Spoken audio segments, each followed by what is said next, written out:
My name is Rabbi Wolk. I'm the community chaplain with Jewish Family Service.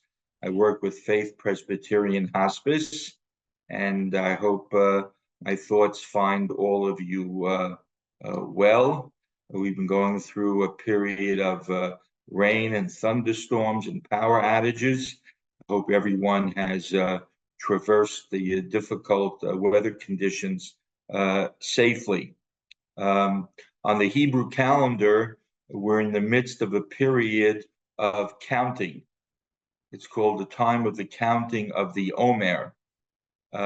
Beginning with the second day of Passover, we count 49 days, 7 weeks, until we reach the holiday of Shavuot, which we celebrate next week, Pentecost, the holiday which commemorates the Israelites being at Mount Sinai, hearing the Ten Commandments and receiving the Torah. This is the only time of the year where we have a formal count. The count connects the two holidays of Passover and Shavuot. Passover, of course, is the physical freedom of the Israelites, freed from bondage, from slavery. But the purpose was not simply to be free, to run wild in the desert, but the ultimate purpose was for the Israelites to arrive at Mount Sinai 7 weeks later to hear the Ten Commandments. The Ten Commandments represent all of the 613 commandments in the Torah, in the 5 books of Moses. One of the lessons of this period of counting is to make every day count, to make every moment count. Very often we hear people say, I don't have enough time in the day, there aren't enough hours in the day. That's usually said quite appropriately by people who try to infuse meaning and significance into every moment of their lives. And that's how a person makes their days and weeks count, by being productive, by impacting the lives of other people. And those of us in the healthcare profession, nurses, social workers, clergy, chaplains, that's what we do. For us, it's a vocation and an avocation. So the lesson of the counting of the 49 days is to make every day count. Try not to have any regrets, not to waste our time, but to infuse a meaningfulness into everything we do.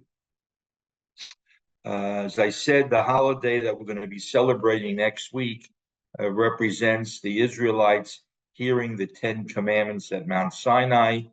40 days later, Moses comes down from Mount Sinai with the 2 tablets of the Ten Commandments. Again, a lesson therein, the 2 tablets side by side. The first tablet have engraved on it commandments between God and human beings, to believe in one God, not to take God's name in vain. The second tablet are all interpersonal laws: not to murder, not to steal, not to bear false witness. The imagery of the 2 tablets side by side is that they have equal importance. In Jewish tradition, we weigh equally a person's obligations to God, equally important to obligations to other people. Prayer is important, but when I pray, I do not cut myself off from others, but I'm keenly aware of my desire, of my obligation to meet the needs of others. And in fact, if you envision the 2 tablets side by side, so the first commandment is opposite commandment number 6. The first, I am the Lord your God. The 6th commandment is, thou shalt not murder. What's the connection between the two? That we firmly believe that each human being is created in the image of God, meaning in the spiritual image of God. Every person has a soul, a neshama, we call it in Hebrew, that divine spark that's put into every human being. So the two side by side teach us that if, God forbid, someone commits a murder, they're not merely killing a fellow human being, but they are denying that that person has a divine element, a divine spark in them. And no human being should be denied that. Murder is the extreme example, but in our treatment of other people on a daily basis, we must always remember that human beings are the children of God, God's most precious creations, and that's why we're told to treat human beings in such a lofty and caring way. Everyone, please be well, shalom, and thank you for your attention.